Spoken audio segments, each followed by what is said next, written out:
Bênção do Senhor.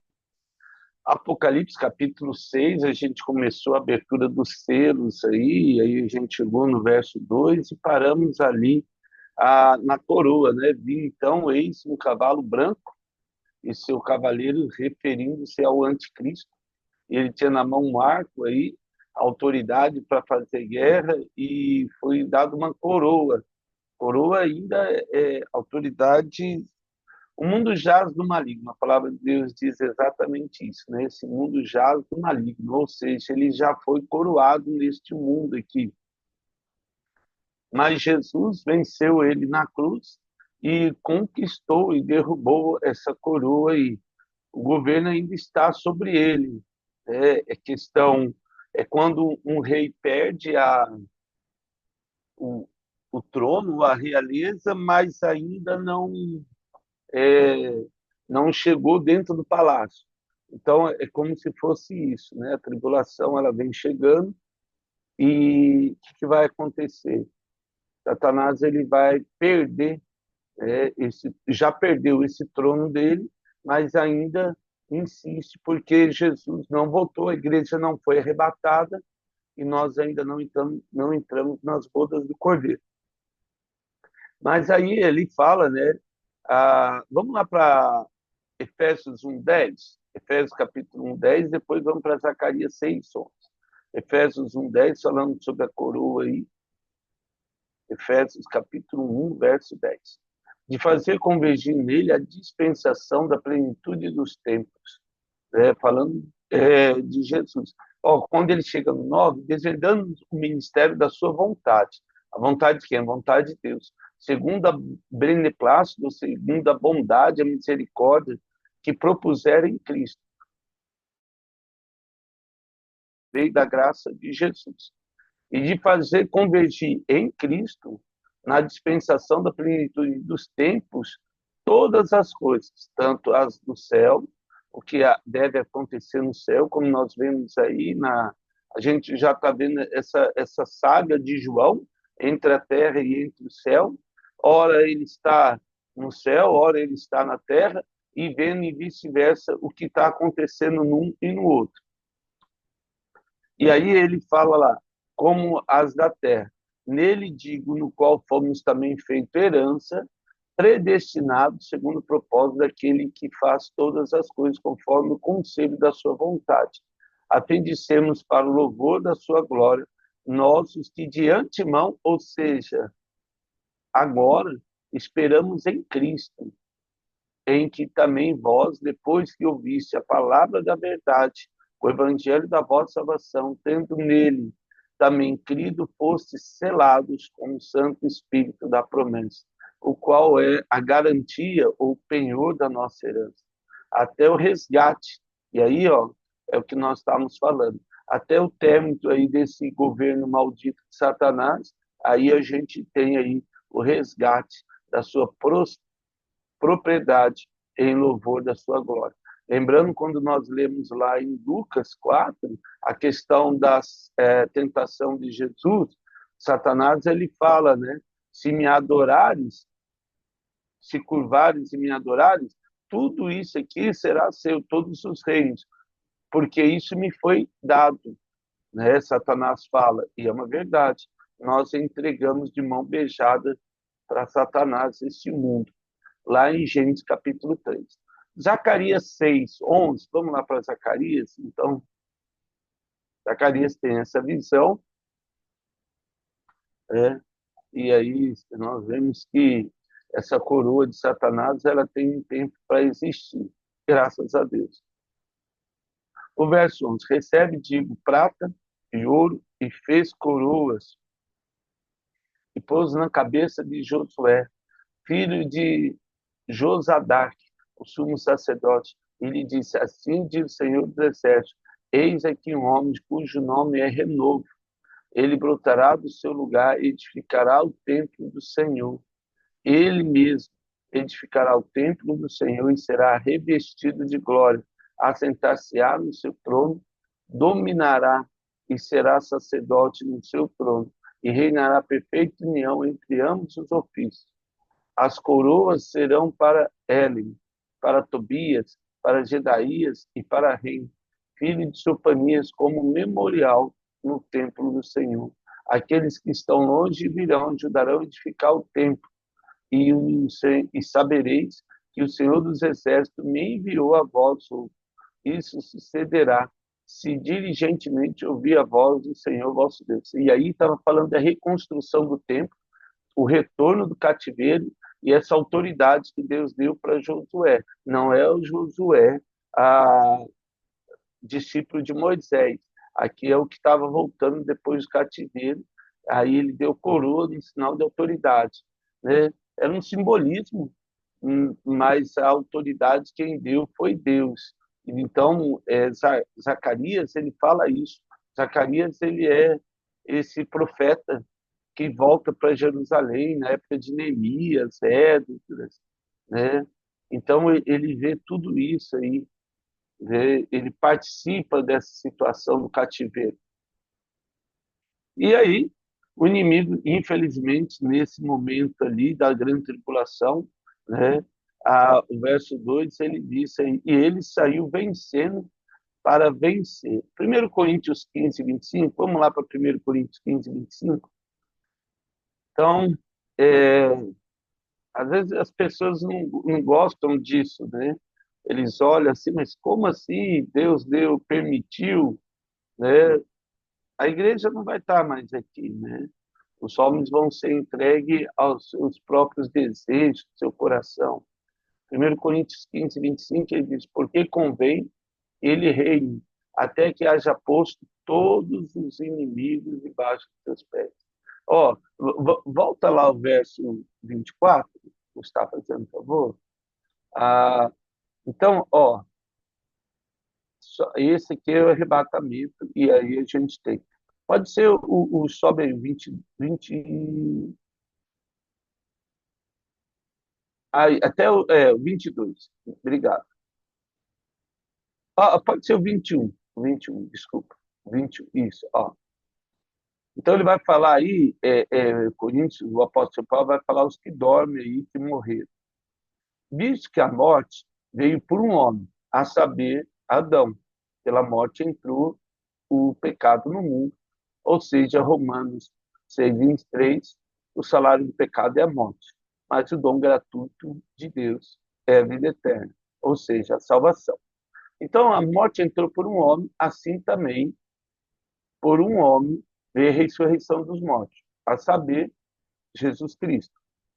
Porque assim como Adão, todos morrem, assim também todos serão vivificados em Cristo. Ou seja, se por a vida de um todos pecaram, pela vida de outro todos devem ser salvos. Essa é a lei, é como funciona, né? Não pode ter variação de dúvidas aqui. Cada um, porém, com sua própria ordem.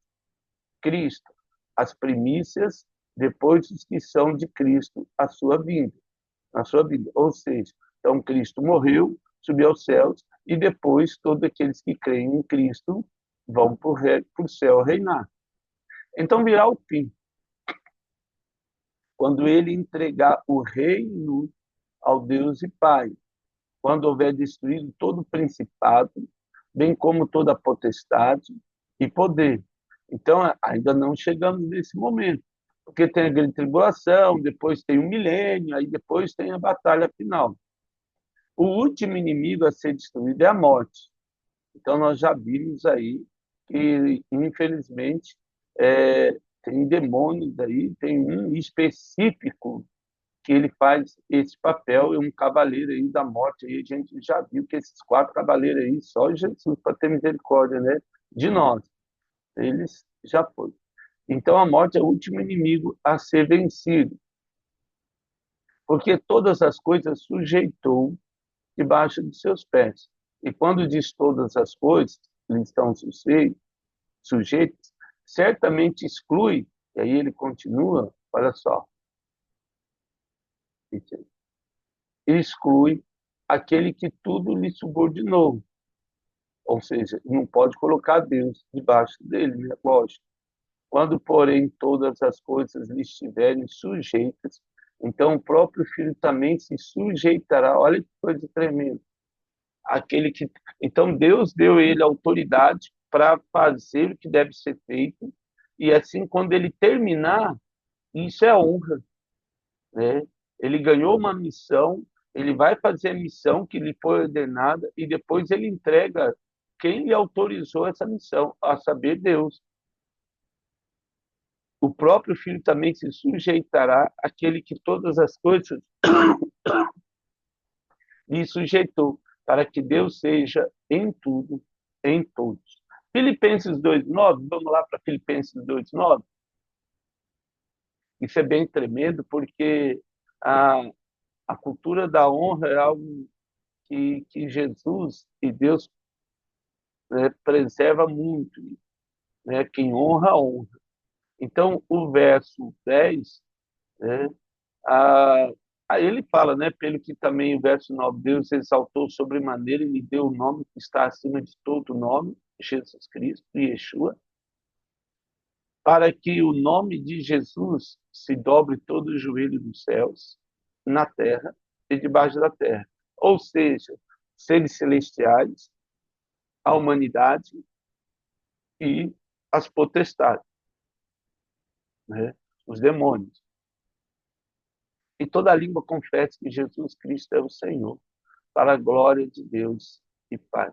E não tem como, né, a não glorificar o nome de Deus. Todos, sem exceção.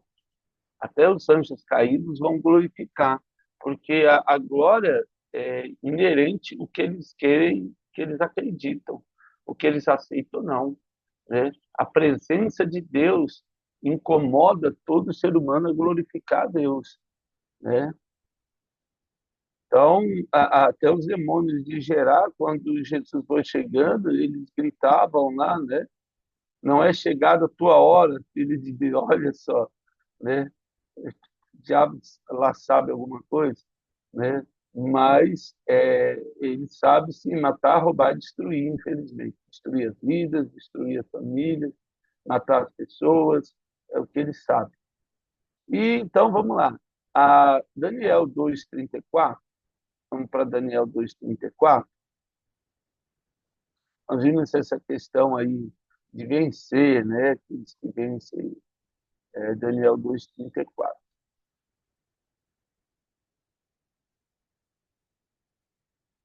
Verso 34. Isso.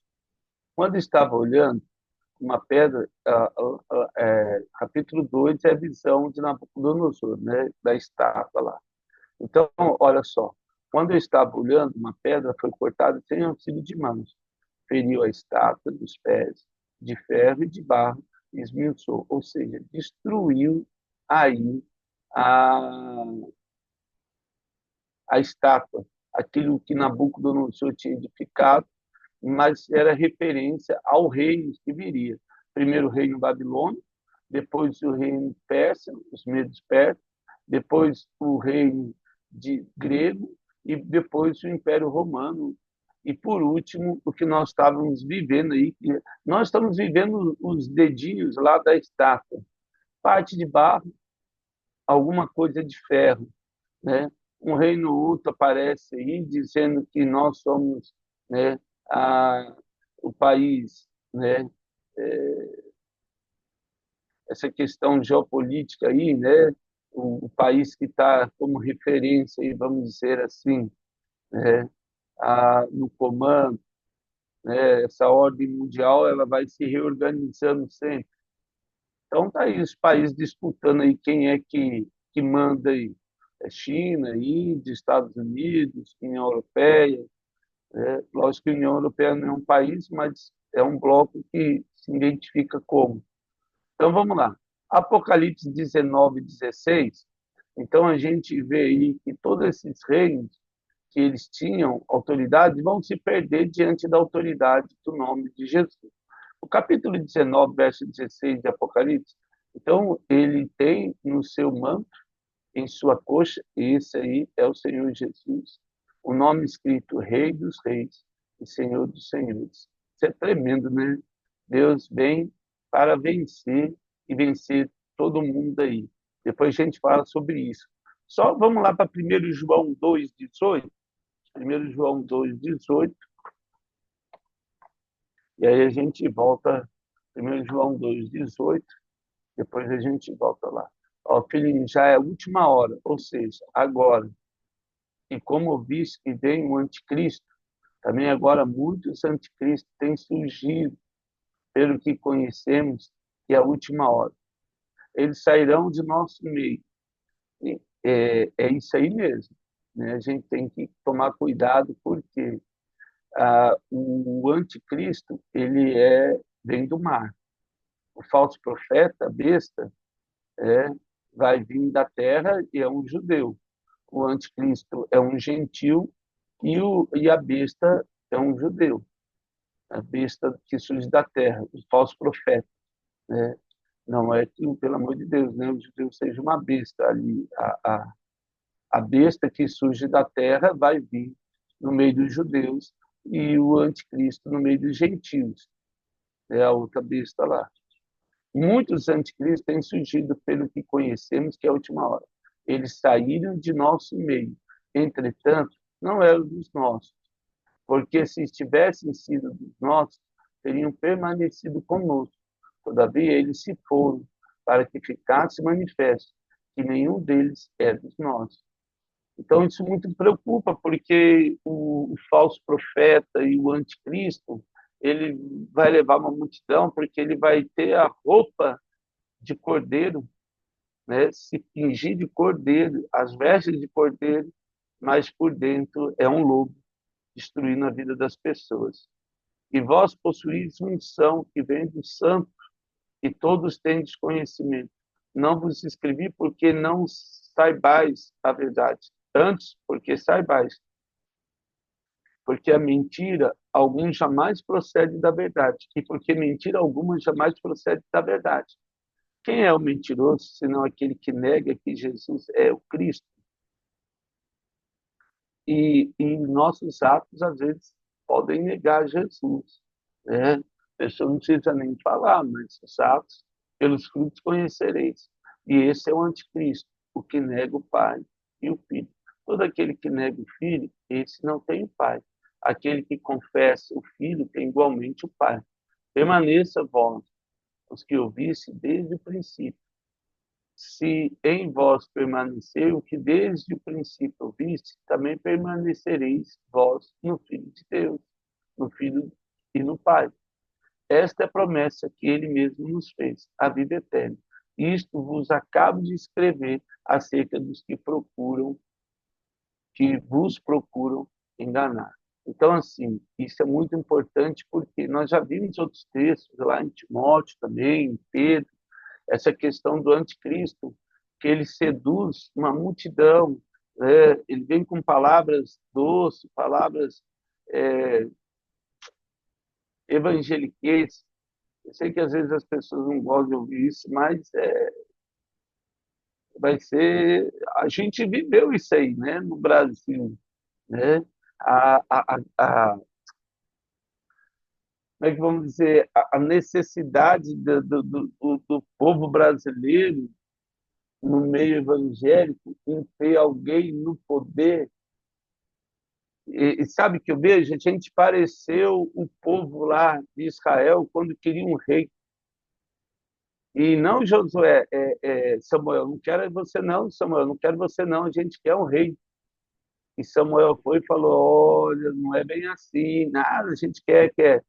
Parecia a gente no Brasil, uns anos atrás. A gente quer. Tá bom, então. Aí Deus permitiu, né? Deu no que deu. Mas amém. Que Deus nos deixe isso como aprendizado, que nós não venhamos a errar novamente, porque o anticristo está chegando aí e vai levar a muitos. Eu vi que isso foi um ensaio da vinda do anticristo, né? Para nós, me preocupou muito no meio evangélico esses pensamentos, essa de ódio, de violência, de xingamentos, de ofensas, não é de cristãos. nunca foi e nunca será. Nós somos o Evangelho da Graça, da bacia e da toalha. Nós somos, sim, aquele Evangelho que anda a segunda milha, dá a capa a quem pede, dá a outra face, porque Jesus não nos chamou para matar em nome de Jesus. Deus nos chamou para morrer em nome de Cristo. Não tinha um exército que lutou contra o Império Romano. Nós tínhamos um exército que venceu o Império Romano e Satanás por meio dos mártires, por meio da graça, por meio do testemunho de Jesus. Nós tivemos uma reforma protestante, né? John Hus, Lutero, nós tivemos aí, né, John Wesley, João Calvino, reformistas, pré-reformistas, que fizeram diferença não porque tinham armas na mão e nem porque o governo estava sobre eles, né? Mas o governo e a autoridade de Jesus fez com que eles pregassem. Nosso testemunho de John Wesley, que sobe no túmulo ali da família dele, prega ali, né, algo fora do comum, Conde Zinzendorf, né, Quitéria, e tantos outros, né, que vieram e fizeram diferença. Não lembro de no testemunho de nenhum, todo mundo estava pegando em arma e matando, né, graças a Deus não tem isso na biografia dos santos de Deus. E nunca terá, graças a Deus. Só um alerta aí, né? Ah, seria legal. Tem um livro que fala muito, né? Rastro de sangue não tem mais, mas conta a história desses precursores, de alguns, nós tem tantos, né? Ah, o Buden, que fez lá, né, o Peligrino. Então, você tem tantos aí que são realmente é, Spurgeon, né, os contemporâneos agora, né, a Billy Graham, que foi um dos últimos pregadores aí que é para a glória do Senhor, assim, tem outros, graças a Deus, agora, mas assim, de uma relevância assim, fora do comum, né? A, que nós sejamos esses, né? Também, em nome de Jesus. Mas assim, a gente vê na história homens que fizeram muita diferença. Então vamos lá, né? O verso 3, Apocalipse 6:3. Vamos lá para Apocalipse 6:3. E abriu o segundo selo. Então, o primeiro selo, cavalo branco, grava isso aí. Agora nós temos o segundo selo. Lembrando que esses títulos que tem na Bíblia, ele só aparece, né? Para a gente se localizar mais rápido, mas os rolos não eram assim, era só sequencial. Quando abriu o segundo selo, ouviu o segundo ser vivente dizendo: a gente não sabe quem é o primeiro nem o segundo, não está em ordem aí, mas os quatro seres viventes foram falando ali. E saiu outro cavalo vermelho, outro cavalo vermelho agora. E o seu cavaleiro foi-lhe dado tirar a paz da terra, para que os homens se matassem uns aos outros. Também lhe foi dado uma grande espada, né? Ali até o 4 aí. Então vamos lá. O 3 é fácil, né? Abrir o segundo selo aí. Apocalipse 5:1, a gente falou dos selos, nem precisa abrir ali. O segundo ser vivente está lá em Apocalipse 4, né? A gente já falou sobre ele, os serafins, né? Um tem rosto de homem, outro de leão, outro de boi, outro de águia. Mas aí vamos para o verso 4, então, né? O segundo cavaleiro, cavalo vermelho aí, pode ser o Ares, o deus da guerra, ali, da mitologia, não importa, né? O nome desse demônio aí, o lance é que ele é um demônio que vem para fazer guerra aí. Marcos 13:8, Evangelho de Marcos, vamos lá para o Evangelho de Marcos 13:8, né? É, isso aí tudo Então, após a segunda vinda aí de Jesus, aí, ó, porque se levantará nação contra nação e reino contra reino. Haverá terremoto em vários lugares e também fome. Essas coisas são o princípio das dores. Então, tá ali. Cavaleiros já vem. Esse finalzinho agora, esse início, né, de século, promete muitas coisas. Né? A gente vê assim, o século passado, que foi a Primeira e Segunda Guerra Mundial, nossa, parecia o fim, né? Parece que começa o século, sei, o diabo fala, agora é a vez, né? De destruir o máximo que ele puder, e nosso papel é levar Jesus o máximo que a gente puder para as pessoas. Então vamos lá, está sobre aviso aí, né? Porque se entregarão aos tribunais, sinagogas, e sereis açoitados, e vos farão perecer na presença de governadores, reis, por minha causa, para lhes servir de testemunho. E olha só, é, a gente tem que gravar isso aqui, porque mas é necessário que primeiro o evangelho seja pregado a todas as nações. Quando, pois, vos levarem e vos entregarem, não vos preocupeis com o que haveis de dizer. É só falar o testemunho. A gente não está para provar Jesus. A gente está para dizer o que Jesus tem feito na nossa vida. Esse negócio de provar se Deus existe ou não, as pessoas perdem tempo em filosofias, em Jesus aqui e ali. É só falar o que Jesus fez na nossa vida e pronto, acabou. Fala, olha, não sou capaz de dizer e provar. Porque como é que você vai provar Deus se quem convence o homem do juízo, do pecado e da justiça é Deus?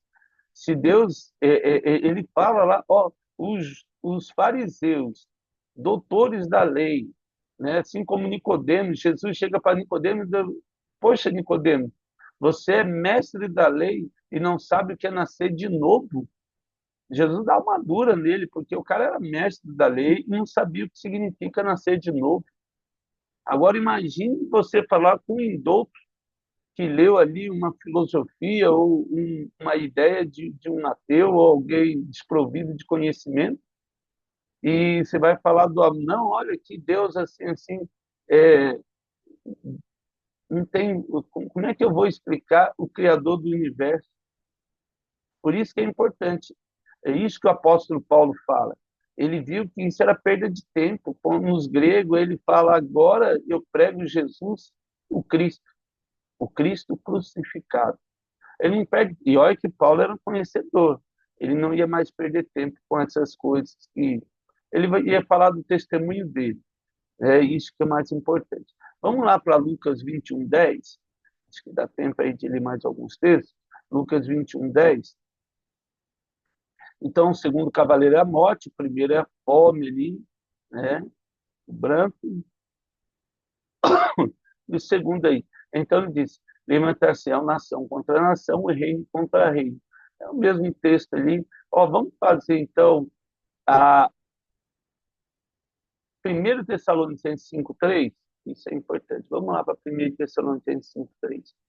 Porque alguns textos acabam se repetindo no Evangelho por causa da harmonização deles. Então, vamos lá. Ó, quando adorarem dizendo paz, quando andarem dizendo, né, paz e segurança, eis que sobrevirá repentina destruição, como vem as dores de parto, a quem está para dar luz, e de nenhum modo escaparão. Mas vós, irmãos, não está em trevas, glória a Deus, para que esse dia, como ladrão, vos apanhe de surpresa. A gente sabe que vai ser arrebatado a qualquer momento. Nossa, aconteceu o arrebatamento, eu nem vi. As virgens imprudentes. Lembra a parábola das 10 virgens? Não é o caso. Porquanto vós todos sois filhos da luz, amém? E filhos do dia. Nós não somos da noite, nem das trevas, né?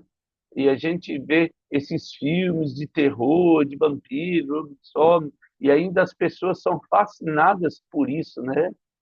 Os adolescentes, em especial, o diabo vai construindo essa mentira essa questão depressiva, né, na vida das pessoas, né, que, infelizmente a depressão traz isso também, de ficar, não tomar banho, de ficar tudo, a luz apagada.